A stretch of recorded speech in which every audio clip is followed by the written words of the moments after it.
할렐루야, 반갑습니다. 지금부터 2022년 1월 16일 주일 예배를 시작하겠습니다. 자, 함께 부르실 곡은 사명이라는 곡입니다. 함께 부르며 우리 주님이 나를 부르신 주의 음성을 듣고 또 순종하는 거룩한 성도들이 되기를 부탁드립니다.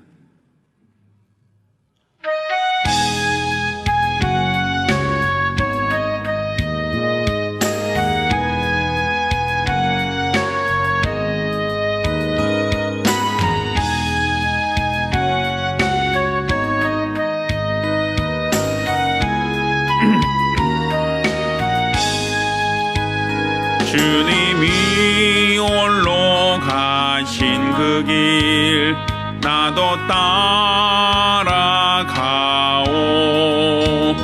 모든 물과 피를 흘리신 그 길을 나도 가오. 험한 산도 나는 괜찮소. 바다 끝이라도 나는 괜찮소. 죽어가는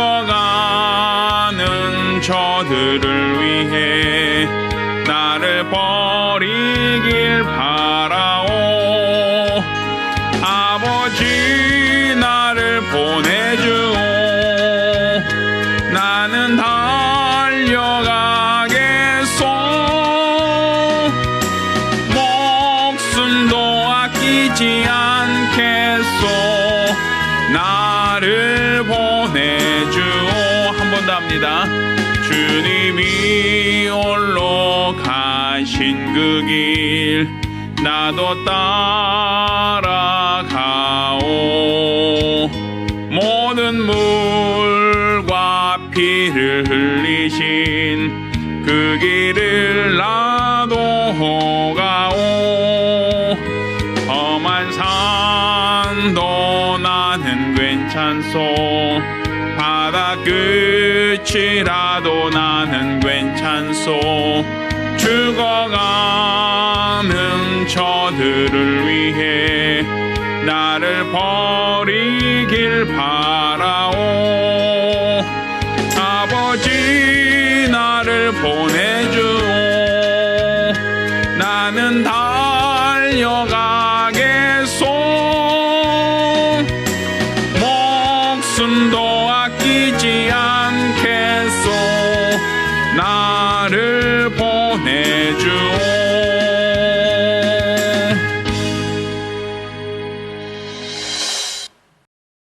예배송 부르시면서 주일 예배를 시작합니다.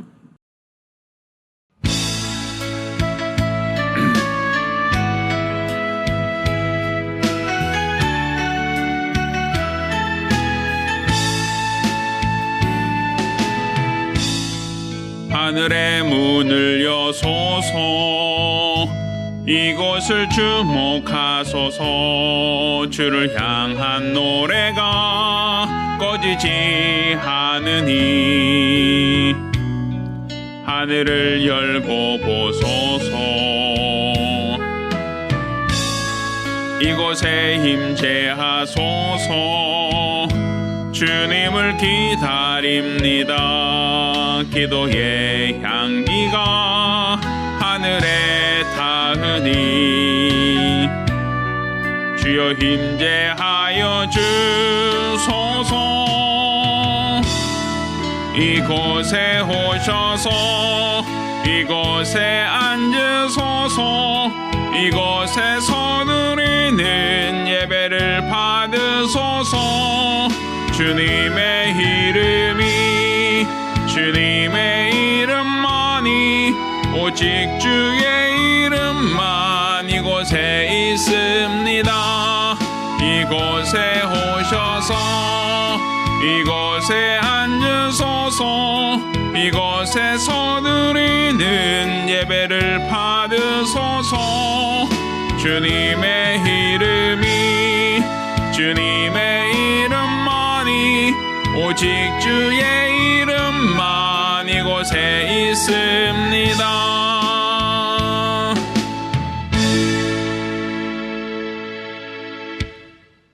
은혜로우신 아버지 하나님, 우리 하나님께서 우리를 사랑하시고 또 우리에게 귀한 날, 복된 날 허락하심을 감사드립니다.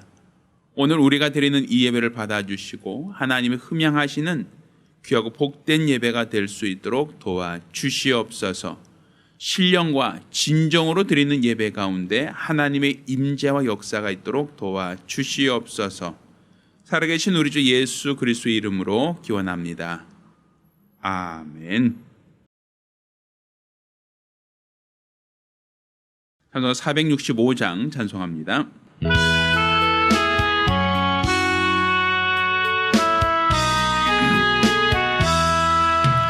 구주와 함께 나 죽었으니 구주와 함께 나 살았도다. 영광의 기약이 이르도록 언제나 주만 바라봅니다. 언제나 주는 날 사랑하사 언제나 새 생명 주시나니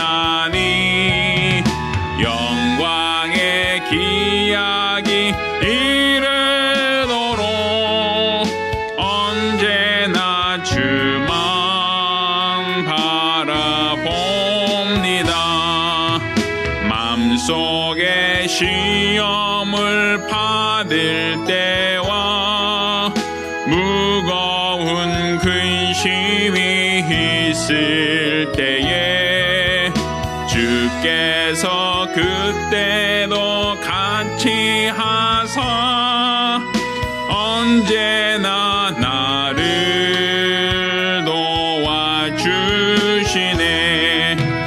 언제나 주는 날 사랑하사 언제나 새 생명 주시나니 영광의 기약이 이르도록 언제나 주만 바라봅니다.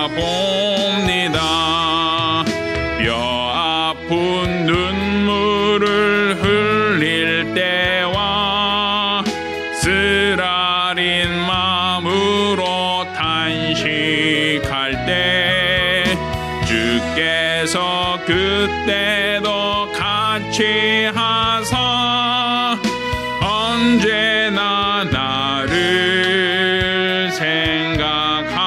생각하시네. 언제나 주는 날 사랑하사 언제나 새 생명 주시나니 영광의 기약이 이르도록 언제나 주만 바라봅니다.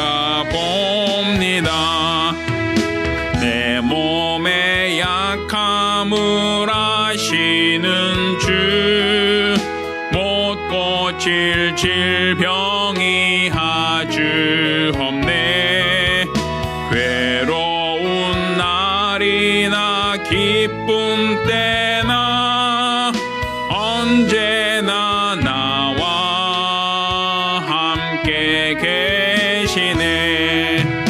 언제나 주는 날 사랑하사 언제나 새 생명 주시나니 영광의 기약이 이르도록 언제나 주만 바라봅니다. 아멘. 우리 같이 기도합니다. 우리 같이 기도하실 때 지난 한 주간 우리가 하나님 앞에 범죄한 것, 하나님 앞에 괴로워 나댔던 우리 모든 과오와 연약함을 자복하며 한 목소리로 통해 기도합니다. 하나님 아버지, 우리 하나님께서 우리를 사랑하시고 또 우리에게 귀한 날 허락하사 우리 하나님께 나와 믿음으로 기독해 하심을 참으로 감사드립니다. 우리 하나님이 받으시는 예배, 하나님이 기뻐하시는 예배, 하나님이 흠양하시는 거룩한 예배를 드릴 수 있도록 도와주시고 이로써 우리 하나님께서 우리에게 역사하시는 거룩한 증거를 보게 하여 주시옵소서. 우리에게 말씀하시는 하나님, 우리에게 명하시는 하나님, 거룩한 주의 뜻을 쫓아 살기를 원합니다. 믿음 안에서 우리 하나님을 기뻐하는 거룩하고 복된 성도들이 되어지기를 원합니다. 우리들의 모든 어리석음과 연약함을 도말하시고 온전히 우리 하나님이 기뻐하시는 거룩한 예배, 믿음의 예배를 드리기를 원하오니 우리 하나님께서 영광 받아 주시옵소서. 우리들의 모든 죄를 도말하시고 오늘 이 시간 우리 하나님 앞에 정직한 심령으로 온전히 주 앞에 나와 예배를 드리오니 이 예배를 받아 주시기를 원합니다. 하나님이 기뻐하시는 거룩한 삶을 살기를 원합니다. 하나님이 원하시는 성도로서 구별되어지기를 원합니다. 말씀에 이끌려 살아간 자가 되게 하시고 은혜와 진리로 살아간 자가 되게 도와주시며 예수를 따르며 예수를 좇으며 일평생 믿음으로 살아가는 거룩하고 복된 성도가 되어지기를 원하오니 은혜 하나님 아버지 이 예배를 받아주시고 주장하여 주시옵소서. 도와주시옵소서.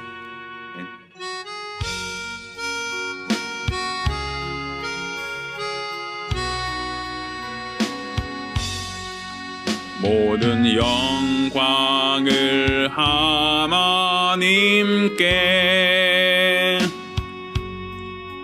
모든 영광을 하나님께,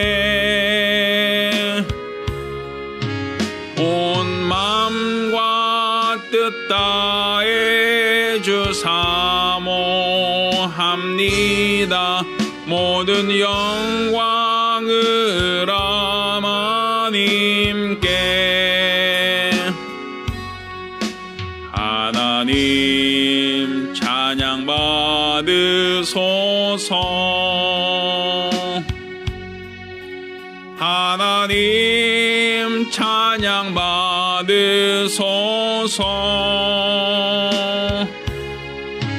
온 마음과 뜻 다해 주 찬양합니다.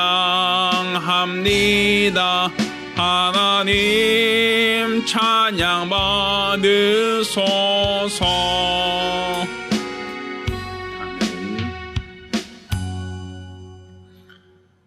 은혜로우신 아버지 하나님, 오늘 주 앞에 나와 예배 드리게 하심을 감사드립니다. 오늘 우리가 드리는 이 예배를 받아주시고 하나님이 흠양하시는 아름다운 예배, 귀한 예배가 될 수 있도록 도와주시옵소서. 우리 하나님께 나와 믿음으로 예배할 때 또 귀한 예물 드려 믿음을 고백한 모든 자들을 기억하여 주시기를 원합니다. 수입의 10분의 1을 구별하여 예물 드린 손길 복 주시고 또 매주간 혹은 월간 작정함으로 예물 드린 손길 또한 복 주시기를 원합니다. 또 우리 하나님께 감사드린 자들을 복 주시고 더 많은 영혼을 구령코자 선교 예물 드린 자도 복 주시기를 원합니다. 이와 같이 우리 하나님께 예물 드린 모든 자를 기억하시며 연복의 감사함으로 연모 모든 자들에게도 큰 은혜를 더하여 주시옵소서. 살아계신 우리 주 예수 그리스도의 이름으로 축복하며 기도합니다. 아멘. 오늘 주 앞에 감사하며 예물 드린 우리 모든 성도들과 또 가정들마다 하나님의 신령한 복과 은혜 있기를 예수 이름으로 축원합니다. 하나님 말씀 함께 봉독하겠습니다. 오늘 함께 봉독하실 하나님 말씀은 마가복음 1장 1절로 11절까지 말씀을 교독하겠습니다. 함께 봉독하실 하나님 말씀 마가복음 1장 1절로 11절까지 말씀을 교독합니다. 마지막 절은 같이 읽겠습니다. 하나님의 아들 예수 그리스도 복음의 시작이라. 선지자 이사야의 글에 보라 내 사자를 내 앞에 보내노니 저가 내 길을 예비하리라. 광야에 외친 자의 소리가 있어 가로되 너희는 주의 길을 예비하라. 그의 첩경을 평탄케 하라.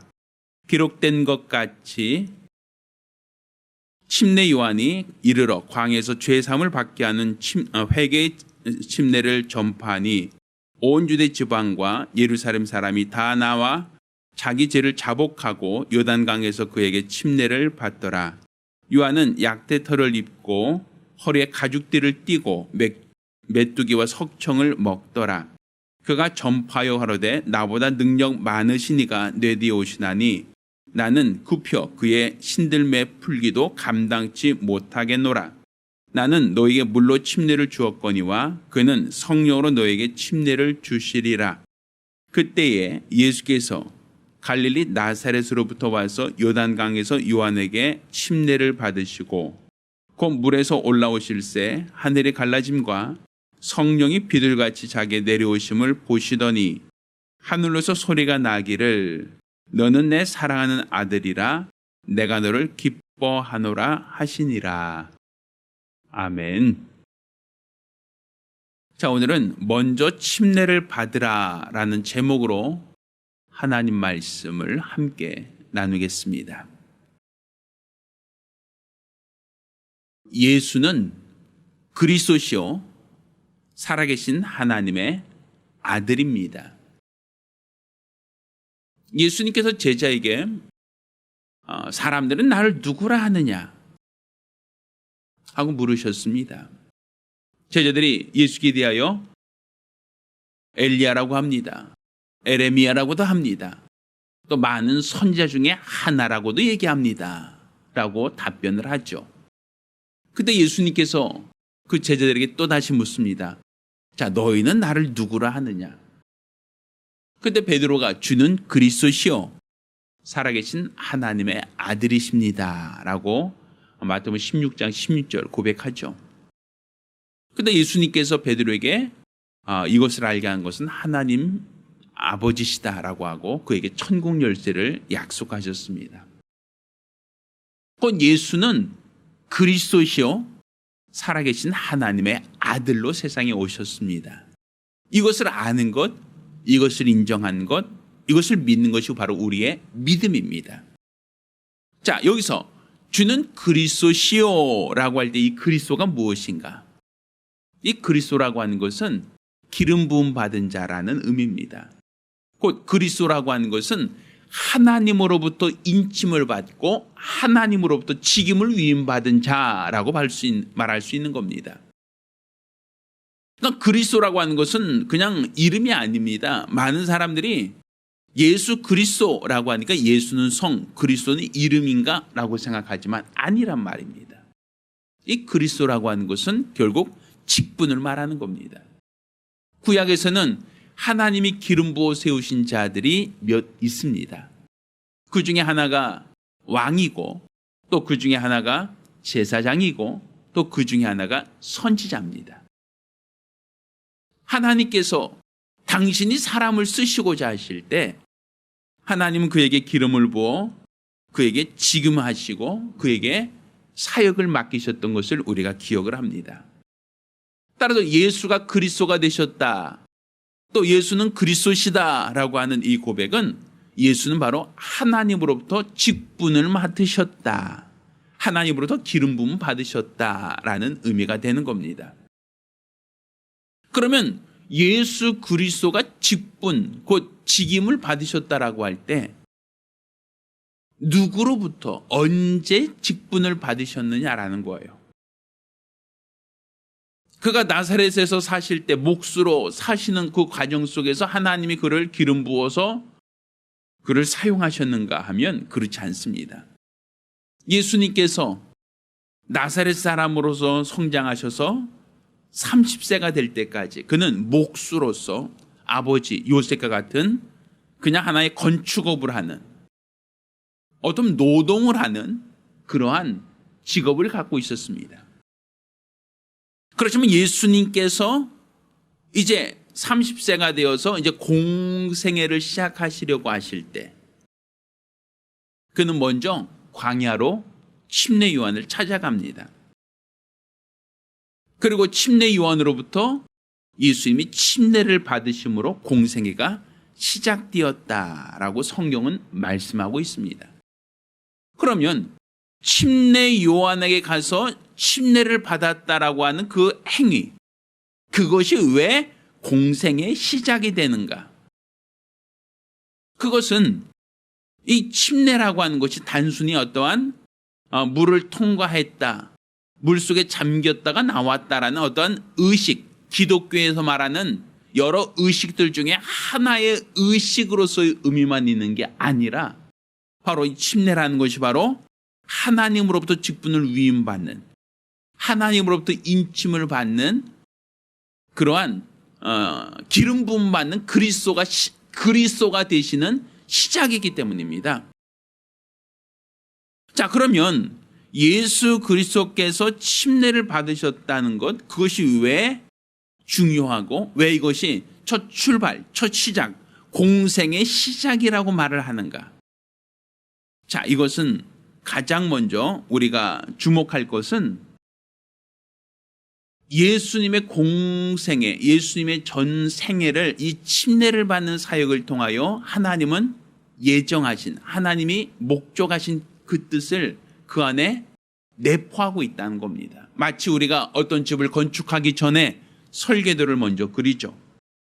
설계도를 그린 다음에 그 설계도에 맞춰서 측량을 하고 설계도에 맞춰서 시공을 하여 건물을 세우는 것처럼 예수님이 침례를 받으셨다라고 하는 것은 단지 요한에게 찾아가서 요한에게 어떠한 요한의 도움으로 침례를 받았다는 어떤 기독교 의식을 행했다는 것이 아니라 그가 어떠한 삶을 살 것인지 어떻게 사역을 완성하실지에 대한 이 모든 구체적인 계획, 하나님의 뜻이 그 안에 내포되어 있기 때문입니다.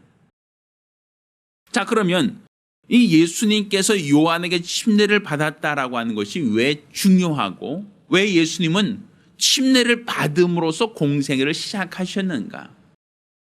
자, 가장 먼저 우리가 주목할 것은 요한이 베풀었던 이 침례는 회개하라, 천국이 가까웠다라고 하는, 그가 선지자로서 백성들을 향하여, 이스라엘 백성들을 향하여 회개하라고 하는 침례였습니다.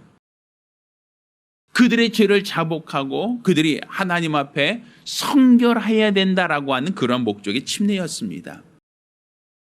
그러니까 회개하라, 천국이 가까우니라, 독사의 자식들아, 너희가 회개하라는 겁니다. 자, 그러면 이 이스라엘, 온 이스라엘 향하여 요한이 외쳤던 이 요한의 외침은 바로 율법입니다.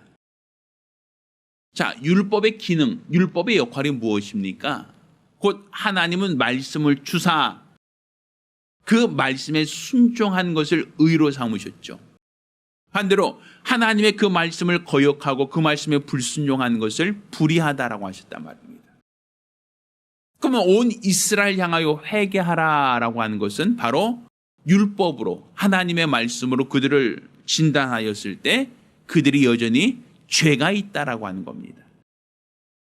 율법으로 봤을 때는 의인은 없나니 하나도 없다라는 하나님의 시각, 하나님의 관점이란 말입니다. 그러니 율법으로 봤을 때 너희 모든 자들은 다 죄인이다. 너희 모든 자들은 다 죄가 있다. 그러니 너희가 죄 씻음 받기 위하여 나오라는 겁니다.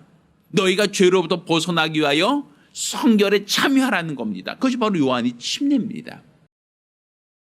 자, 그런데 요한의 침례가 회개의 침례요, 그들의 죄를 자각하고 하나님 앞에 나오라고 하는 침례인데, 문제는 예수님은 죄 없으신 분이란 말입니다. 그는 죄 없으신 하나님의 아들이시죠. 그럼 죄 없으신 이가 요한에게 침례를 받으셨다? 사실 어떻게 본다면 이율배반적이죠. 왜? 이 요한은 모든 사람에게 죄가 있으니 율법으로, 하나님의 율법에 기초하여 너희는 다 죄가 있다, 너희는 다 죄가 있다라고 진단하고 너희가 하나님께 나오기 위하여 성결해야 된다, 침례를 받고 너희가 성결에 참여해야 된다라고 외치던 사람인데, 예수님은 그들 중에서 유일하게 죄가 없으신 분, 죄 없으신 분이란 말이죠. 그런데 예수님께서는 요한에게 침례를 받으러 찾아오셨습니다. 그러니까 요한이 나는 예수님께 침례를 줄 수 없습니다라고 얘기하죠. 왜? 예수님의 침례를 받을 회개할 죄가 없단 말입니다. 그러니 요한으로서는 자기 죄를 자복하고 회개하라고 외치는 그 사람이 죄 없으신 이를 어떻게 침례를 줄 수 있습니까? 자, 그때 예수님께서 침례를 주라는 거예요.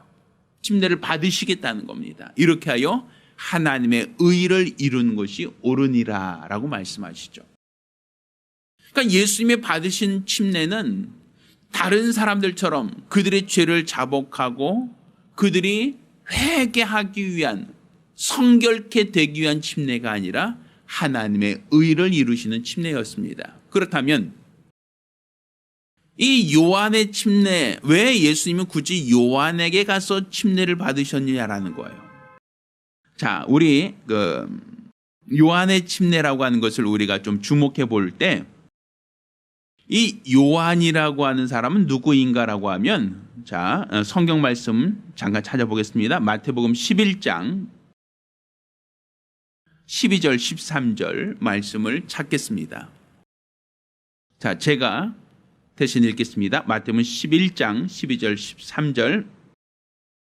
침례 요한의 때부터 지금까지 천국의 침노를 당하나니 침노하는 자는 빼앗느니라. 모든 선지자와 및 율법에 예언한 것이 요한까지니. 자, 이 요한이라고 하는 사람, 이 사람은 모든 선지자와 율법의 예언이 요한까지니까, 요한으로서 요한이 선지자들의 예언과 율법의 모든 예언이 요한으로 완성되어진다는 거예요. 그러면 율법으로 또 선지자의 모든 예언과 율법의 완성이 요한이다라고 하는 것은 무슨 의미인가? 또 죄 없으신 예수님께서 침례를 받으셨다는 게 무엇인가? 결국 율법의 기능은 하나님의 말씀에 기초하여 그들이 의로운가 불의한가를 판단하고, 그들이 불의하다면 하나님께 나와서 너희가 속죄해야 된다는 것을 알리던 것이 율법이란 말입니다. 그러니 침례 요한이 회개하라, 천국이 가깝다라고 하며 그들에게 회개를 강조했던 것은 너희 모두가 율법의 눈으로 볼 때는 죄인이다라는 거예요. 율법의 시각으로 봤을 때는 의인이 없나니 하나도 없다는 겁니다. 그런데 율법으로 봤을 때 죄가 없으신 예수가 오셨다라고 하는 것은 마치 제사장이 제물로 쓸 양을 선별하죠. 그런데 흠 있고 점이 있는 그 제물은 제물로서 적합하지 않다라고 하여 반송시킨단 말입니다. 그러니 지금 침례 요한에게 예수님이 나오셨다라고 하는 것은 그가 죄 없으신, 모든 인류에게 죄 있다, 회개해야 된다라고 하는 그이가 예수께 대해서는 죄가 없다라고 하는 것을 진단한 겁니다. 그는 죄 없으신 하나님의 아들이다라고 하는 걸 진단한 것이죠. 그런데 죄 없다라고 하는 것을 진단했다, 제물을 가져왔는데 흠없고 점 없다라는 것을 진단한 후에 그 다음에 율법은 어떻게 합니까? 죄인들이 제물에게 죄를 전가시켜서 그 죄를 다 전가시킨 후에 제물 어떻게 하죠? 죽이지 않습니까? 이와 마찬가지로 요한으로부터 죄 없다, 모든 사람들은 회개해야 될 대상들이고 모든 인생들은 다 회개해야만 된다라고 선포하던 요한이 예수께 대하여 당신은 죄가 없습니다라고 먼저 진단을 하죠. 또 이렇게 죄가 없다는 것을 진단한 것으로 끝나지 않고 예수를 어떻게 합니까? 침례를 주었다. 이 침례라는 것은 장사 지냈다라는 의미입니다. 곧 율법에 의해서 예수님은 죄 없다라는 것을 판정받은 것만이 아니라 율법에 의해서 예수님은 죽으실 것이다, 그러니까 물에 잠기실 것이다, 장사될 것이다 라는 것을 성경은 예언하고 있는 것이죠. 그러니까 결국 예수님께서는 바로 요한, 곧 모든 선지자와 율법이 요한까지니 요한으로서 완성되어진다. 곧 예수가 죄 없으신 분이라는 것을 진단하고 흠없고 점없는 제물이다 라고 하는 것을 진단한 것만이 아니라 율법에 의해서 죄 없는 제물을 죽이듯 예수님을 장사 지낼 것이다, 물에 잠글 것이다 라는 것을 성경은 예언하고 있는 겁니다. 자, 이렇게 모든 제물은 죽임으로써, 피 흘리는 죽음을 당함으로써 끝나는데 성경은 예수님께서 요한에게 의하여 침례를 받으시고, 그러니까 물에 잠기시고, 자, 10절 말씀, 오늘 우리가 읽었던 마가복음 1장 10절 말씀 보면 곧 물에서 올라오셨다라고 되어 있어요. 그러니까 예수님은 율법에 의해서 정죄를 받고 율법에 의해서 죄 없다라고 하는 진단받고 난 후, 그가 죄 없는 제물이다라는 걸 진단한 후에 그를 제물로 삼아 백성들의 죄를 전가시켜 그를 희생한다, 죽인다. 이게 율법의 완성이란 말입니다. 율법의 역할이 거기까지죠. 그런데 예수님은 죽으신 것으로, 제물이 죽는 제물로 끝나지 않고 다시 부활하셨다. 곧 물에서 올라오실세. 그러니까 예수님의 부활은 곧 있을 부활이라는 거예요. 그러니까 곧 물에서 올라오실 때 어떤 사건이 있었습니까? 자, 오늘 본문 10절 말씀 보면 곧 물에서 올라오실세 하늘이 갈라짐과 성령이 비둘같이 자기에 내려오심을 보시더니 라고 되어 있어요. 결국 예수님께서 물에서 잠기신 것으로 끝나지 않고 물에서 올라오실새 성령이 비둘기처럼 그에게 임하셨다라는 거예요. 자, 그러면 성령이 비둘기처럼 예수께 대하여 임하셨다, 성령이 비둘기같이 자기에게 내려오셨다라고 하는 것은 무엇을 말하는가? 자, 오늘 우리가 이제 성경 말씀 또 한 절 읽습니다. 사도행전 20장 28절로 29절까지 보면, 제가 읽겠습니다. 사도행전 20장 28절로 29절. 자, 너희는 자기를 위하여 또는 온 양떼를 위하여 삼가라. 성령이 저들 가운데 너희로 감독자를 삼고 하나님이 자기 피로 사신 괴를 치게 하셨느니라. 내가 떠난 후에 흉악한 이리가 너에게 들어와서 그 양떼를 아끼지 아니하며, 이렇게 표현하고 있죠. 자, 여기 보면 성령께서 저들 가운데 너희로 감독자로 삼으셨다, 이렇게 되어 있죠. 인치셨다는 얘기예요. 그러니까 예수께서 물에 장사되시고, 그러니까 요한에게 의하여, 율법에 의하여 죽으시고 곧 물에서 올라올 때 성령이 비둘기같이 그에게 임재하셨다라고 하는 것은 바로 오늘 조금 전에 읽었던 사도행전 20장 28절에 있는 말씀처럼 성령이 저들 가운데 너희로 감독자로 삼으셨다. 그러니까 성령이 그를 인치셨다. 성령이 내려오셔서 그를 그리스도가 되게 하셨다라고 한 얘기란 말이에요. 그러니까 예수님께서 성령으로 기름 부어 세우셨다라는 얘기죠. 그러니까 옛사람이 장사되고 옛사람을 장사한, 그러니까 예수님의 그 죄 없으신 예수를 죽이고 그가 물에서 곧 올라오실새 성령이 임하셨다는 것은 하나님이 그를 성령으로 인치사, 기름 부어 그리스도가 되게 하셨다라는 거예요. 그러니까 예수님께서 그 이전 목수로 있을 때 그가 누구로부터 그리스도라고 하는 말을 듣거나 그리스도로 살지 않으셨죠. 그렇지만 마태복음 16장 10절 보면 너희는 나를 누구로 아느냐라고 할 때 베드로가 주는 그리스도시요 살아계신 하나님의 아들이십니다 라고 한 고백을 예수님은 기뻐하셨고 천국 열쇠를 약속하지 않으셨습니까?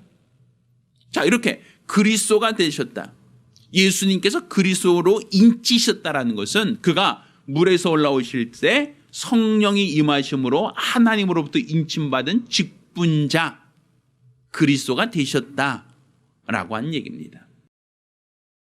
자, 그러면 그리스도가 되었다라고 하는 것은 곧 기름 부음 받은 자로서 왕과 제사장과 선자를 말하는 것인데, 예수님이 침례를 받으심으로 그리스도가 되셨다라고 하는 건 어떤 의미가 있는가? 사실 그거는 예수님께서 하나님으로부터 직분을 받아서 직분을 감당할 수 있는 만왕의 왕이 되셨다라는 얘기입니다. 자, 예수님께서 왕이 되셨다. 그것은 사실 이스라엘에도 예수님을 다윗의 자손이다라고 얘기를 하죠. 이 다윗의 자손이라는 것은 결국 예수님께서 왕의 가문에서 오신 왕이시다라는 걸 얘기하고 있거든요. 근데 사실 이스라엘 사람들이 이 왕을 먼저 하나님께 부탁하고 요구했습니다. 자, 왕의 역할이 무엇인가 하면 사실은 가나안 족속들이 쳐들어와서 그들을 약탈하거나 그들을 죽이거나 노략할 때 왕이 나서서 적들을 몰아내고 백성들을 보호해달라고 하는 차원이 그들이 왕을 요구하고 왕을 청구했던 이유입니다. 왕이 공평하게 그들을 치리해달라는 것이죠. 왕이 공평하게 백성들을 다스려달라는 것이죠. 또 왕이 적들로부터 내 백성을 보호해달라고 하는 것이 이스라엘 백성이 왕을 요구한 이유가 됩니다. 그런데 이스라엘 백성이 사무엘 선지자에게 왕을 달라고 요구할 때 하나님이 기뻐하지 않으셨어요. 너희가 알지 못한도다라고 얘기하죠. 너희가 왕을 달라고 하는데 그 왕이 너희의 딸을, 너희 아들들을 다 궁녀로 혹은 군사로 잡아갈 것이다 라고 얘기하죠. 사실 이스라엘 백성들이 왕을 달라고 했던 것은 왕이 공평하게 자기들을 다스려 주시고 또 왕이 적들로부터 우리를 안전하게 보호해 달라고 한 요구였지만, 그렇지만 사람이 손으로 세운 왕, 인간을 왕으로 세웠을 때 그 인간은 그들이 원하는 것처럼 자기들을 잘 다스려 주거나 적들로부터 자기들을 보호해 주는 온전한 왕이 될 수 없었습니다. 그러니까 하나님이 예정하셨던 왕, 하나님이 기뻐하셨던 왕, 그 왕은 바로 예수, 그가 바로 너의 왕이시다라는 거예요. 실제로 이스라엘이 나라가 결국에는 패망하게 된 이유가 무엇입니까? 북왕조, 남왕조 분열되고 그들이 망하게 된 이유는 왕들이 우상을 섬기고 왕들이 잘못된 길로 백성들을 인도했기 때문에, 마치 소경이 소경을 인도하면 둘 다 구덩이에 빠진다라고 함 같이 이스라엘이 아수르에 혹은 바벨론에 망하게 되는 이유가 되지 않았습니까? 결국 사람이 왕이 된다라고 하는 것은 사람은 연약하기에 부족하기에 그가 하나님이 원하시는, 하나님이 기뻐하시는 왕으로서 백성들을 치리하고 적들로부터 백성들을 보호하는 그 역할을 온전히 감당할 수가 없습니다. 그래서 하나님께서 그 아들 예수 그리스도를 이 땅에 보내시고 그에게 기름을 부으사 왕으로 삼으신 것은 바로 그가 바로 이스라엘 백성을 구원할 구원자요, 적들로부터 이스라엘 백성을 보호할 보호자로 하나님이 예수를 그리스도로 삼으신 겁니다. 오늘 본문에서도 예수님께 침례를 받고 올라오실 새 성령이 비를같이 그에게 임하셨다라는 것은 성령이 그를 인치사 감독자로 삼으셨다, 곧 그리스도로 삼으셨다, 그들에게 기름 부음 받은 만왕의 왕으로 삼으셨다라는 얘기가 되는 겁니다. 또 이렇게 성령께서 임하셔서 예수를 그리스도가 되게 하신, 예수 그리스도를 인치신 이후에 또 어떤 사건이 있었는가? 자, 조금 전에 우리가 읽었던 본문 11절 말씀 보면 하늘로서 소리가 나기를 너는 내 사랑하는 아들이라 내가 너를 기뻐하노라 하시니라. 그러니까 예수님이 침례를 받는 이 사건 속에는 물속에 들어가는 율법에 의해서 제물이 되시는 예수님의 겸손과 순종의 모습이 나오고, 또 곧 물에서 올라올 때 예수를 그리스도 되게 하시는, 성령으로 인치시는 성령님의 역사가 나타나고 있고, 또 그 위에 바로 하나님 아버지께서 저는 내 사랑하는 아들이다 라고 하는, 하나님께서 내가 사랑하고 내가 기뻐하는 아들이라고 하는 하나님의 인정하심이 나오죠. 곧 그리스도로서 직분을 맡고 그리스도로서, 하나님으로서 그리스도로서의 그 역할을 맡으신 일을 하나님은 내 사랑하고 내 기뻐하는 자다라고 인정하셨다는 얘기예요. 자, 성경 말씀 보면 고린도전서 15장 20절로 26절까지 보면 이렇게 표현합니다. 그러나 이제 그리스도께서 죽은 자 가운데서 다시 살아 잠자는 자들의 첫 열매가 되셨다라고 얘기하죠. 사방이 사람으로 말미암았은즉 죽은 자의 부활도 사람으로 말미암는다라고 하며, 아담 안에서 모든 사람이 죽은 것 같이 그리스도 안에서 모든 사람이 삶을 얻으리라라고 말씀하고 있어요. 그러니까 예수 그리스도께서 그가 부활의 첫 열매가 되셨다는 겁니다. 그리고 그가, 자 25절 보면 저가 모든 원수를 그 발 아래 둘 때까지 불갑을 왕노로 타시리라 이렇게 돼 있어요. 그가 사망 원수를 이기시고 원수를 그 발 아래 둘 때까지 불갑을 왕노로 타시리라. 그러니까 그가 그리스도가 되셨다, 기름 부음 받은 만왕의 왕이 되셨다라고 하는 것은 원수를 밟아서 불갑을 왕노로 타시는 그분의 역할을 감당하실 것이고, 또 이렇게 세상 임금 공중 권세제를 다 멸하시고 심판하신 후에 아버지 앞에 서는 날 아버지로부터 칭찬받으신다.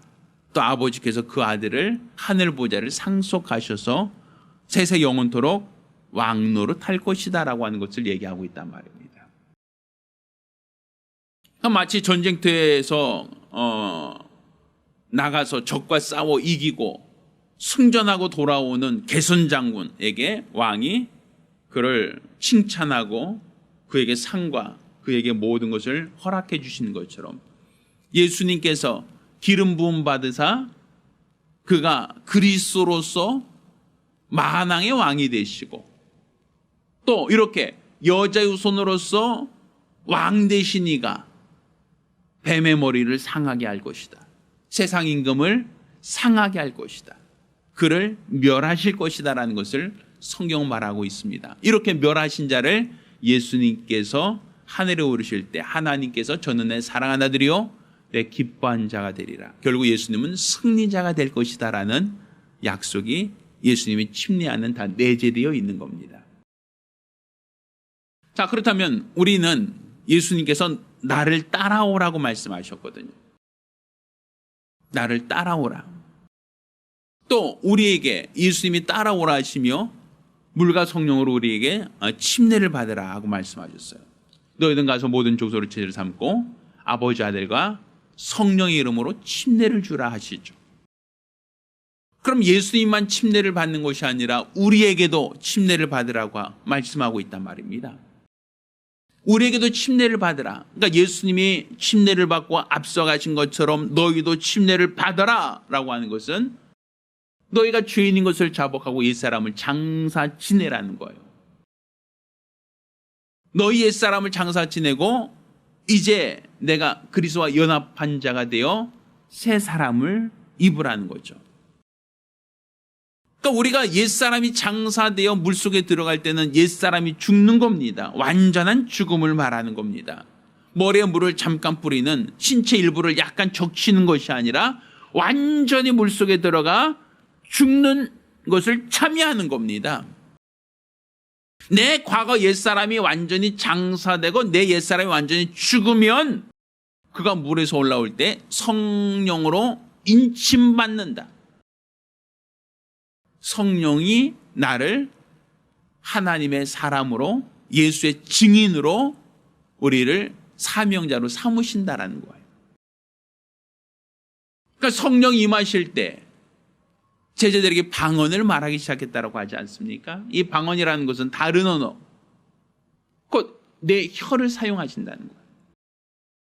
이 복음이라는 것은 들으면서 난다. 곧 듣는다는 것은 누군가 전하는 사람이 있다라고 하지 않습니까?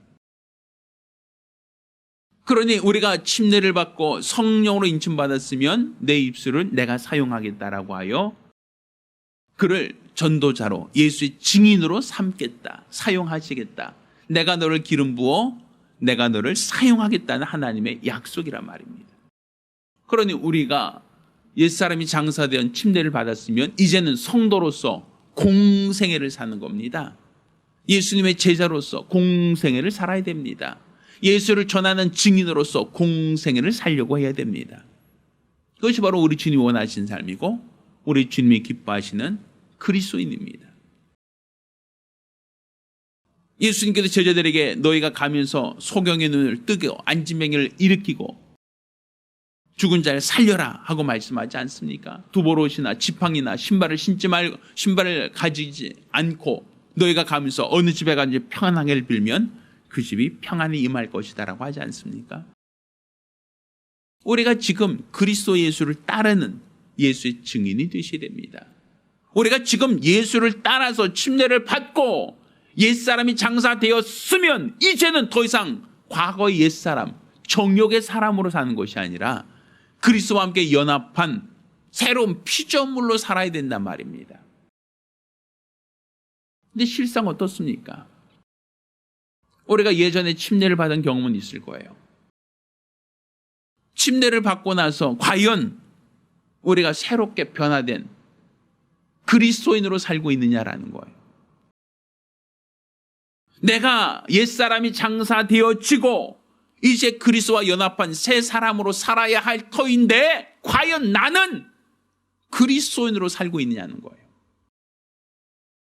침례를 받았다 하면서도 요식행위로서 그냥 하나의 종교 의식으로서만 잠깐 침례를 받았을 뿐 변화되지 않았다면, 옛사람을 장사되지 않았다면, 나는 요즘에 영화 속에서 흔히 나오는 좀비처럼 죽은 것도 아니고 산 것도 아닌, 걸어다니고 뛰어다니니까 뭔가 살아있는 것 같긴 한데 제정신이 아닌 어떤 그런 좀비처럼 신앙생활하고 있지는 않느냐라는 거예요. 지금 우리가 과연 옛사람이 장사되어진, 옛사람이 완전히 죽은 자로서 하나님의 성령으로 인침받은 그리스도인의 삶을 살고 있느냐라는 것이죠. 침례를 받았다면서도, 옛사람이 장사됐다고 하면서도 여전히 육체에 속하여 육신의 정욕을 쫓아 무엇을 먹을까 마실까 입을까를 염려하며 육체의 정욕을 쫓아 여전히 살고 있다고 한다면 우리는 좀비가 된 겁니다. 우리 신앙이 좀비처럼 이성을 잃어버리고 그냥 본능적으로만 움직이는 그러한 괴물이 되고 있다는 겁니다. 전 여러분의 신앙이 좀비가 되는 걸 원치 않습니다. 이성도 없이 그냥 본능을 쫓아 살아가는 자들이 아니라 이제 예수와 연합한 자가 되었으면 예수와 함께 죽는 것으로서만이 아니라 예수와 함께 부활에 참여한 자로서 성령으로 인침받고 성령으로 일하는 사명자가 되어야 됩니다. 우리가 예수를 따르는 예수의 제자가 되기를 원한다면 우리는 예수님처럼 옛사람을 장사 지는 것만이 아닌 새 사람으로서 그리스도인으로서 새롭게 변화된 직분을 감당할 수 있어야 됩니다. 그런 자를 우리 주님은 내 사랑하는 아들이요 내 기뻐하는 자다라고 칭찬하시며 하늘나라를 상속하실 것입니다. 따라서 우리가 썩어지고 없어질 육체와 세상의 소망을 두고 여기에 연연하기보다는 하늘나라, 영원한 나라를 소망하며 믿음으로 살아가는 거룩하고 복된 성도가 되기를 예수 이름으로 축원합니다. 기도하겠습니다. 우리가 기도하실 때 주여 나로 좀비처럼 예수와 함께 죽었다고 하면서도 여전히 죽은 시체가 돌아다니고 죽은 시체가 송장이 본능을 따라 움직이는 그런 좀비가 아니라 우리가 그리스도와 함께 옛사람이 완전 장사되고 이제 성령으로 인침받은 사명자로 예수의 증인으로 살아갈 수 있게 해달라고 간절히 사모하며 한 목소리로 기도합니다. 하나님 아버지, 우리가 옛사람을 완전히 장사하고 그리스도 예수 안에서 새롭게 변화되어진 새 사람이 되어지기를 원합니다. 하나님께서 도와주시고 축복하여 주시옵소서. 우리가 그리스도 예수를 닮은 예수의 사람이 되어지기를 원합니다. 그래서 예수를 따르는 복되고 거룩한 성도가 되어지기를 원합니다. 하나님이 원하시며 하나님이 바라시며 하나님이 기뻐하시는 거룩하고 복된 성도들, 믿음의 사람들이 될 수 있도록 도와주시고, 이로써 우리 주 앞에 영광 돌리며 믿음 안에 사용되어지는 거룩한 성도들이 될 수 있도록 도와주시옵소서. 옛사람이 장사되었다라고 하면서도 여전히 좀비처럼 본능을 따라 움직이고 본성을 따라서 이성 없이 살아가는 어리석은 자들이 아니라 바로 우리 주 예수님처럼 옛사람을 장사 지내고 이제 성령으로 인쳐 성령 안에서 직분을 받고 성령으로 말미암아 귀하고 복된 사역을 감당하는 능력 있는 사명자들이 될 수 있도록 도와주시고, 또 이로써 우리 주 앞에 선 날 너는 내 사랑한 자요 내 기뻐하는 자다라고 하나님으로부터 인정받는 거룩한 성도들, 믿음의 사람들이 될 수 있도록 도와주시옵소서. 온전히 주 앞에 선 날 잘하다 칭찬받는 성도들이 될 수 있도록 역사하여 주시옵소서. 살아계신 우리 주 예수 이름으로 기도드렸습니다. 아멘. 할렐루야. 그리스도 예수와 연합되어진 새 사람, 새로운 피조물 되기를 예수 이름으로 축원합니다. 함께 찬송하겠습니다.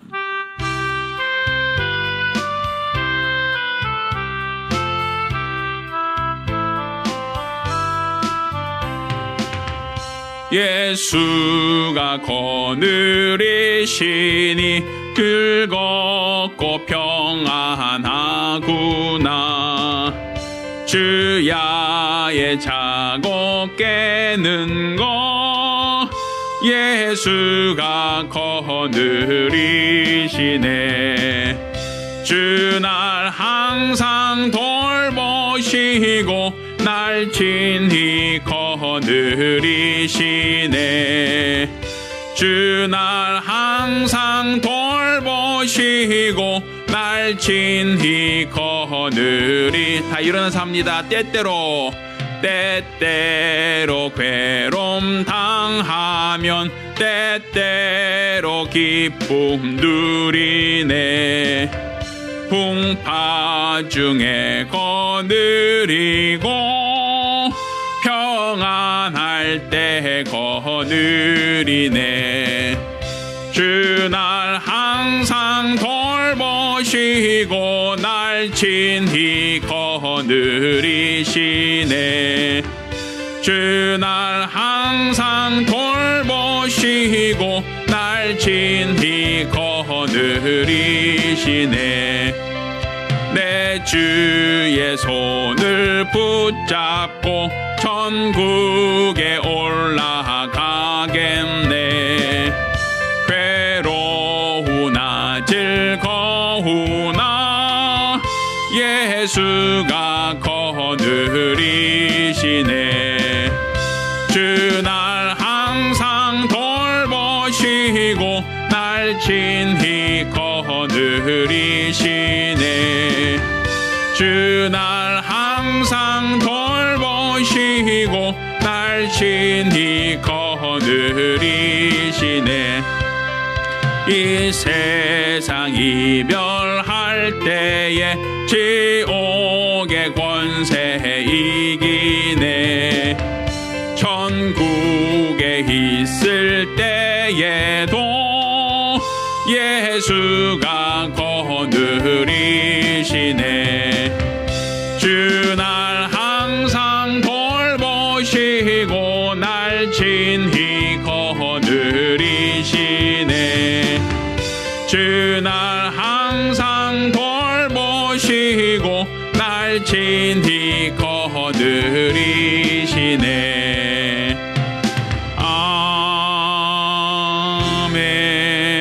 아멘. 기도합니다.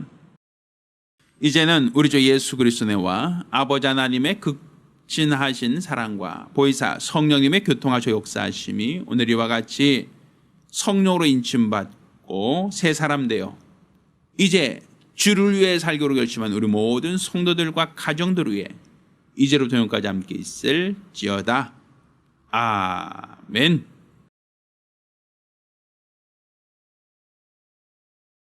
자, 우리 하나님께 영광 돌리겠습니다. 네, 감사합니다.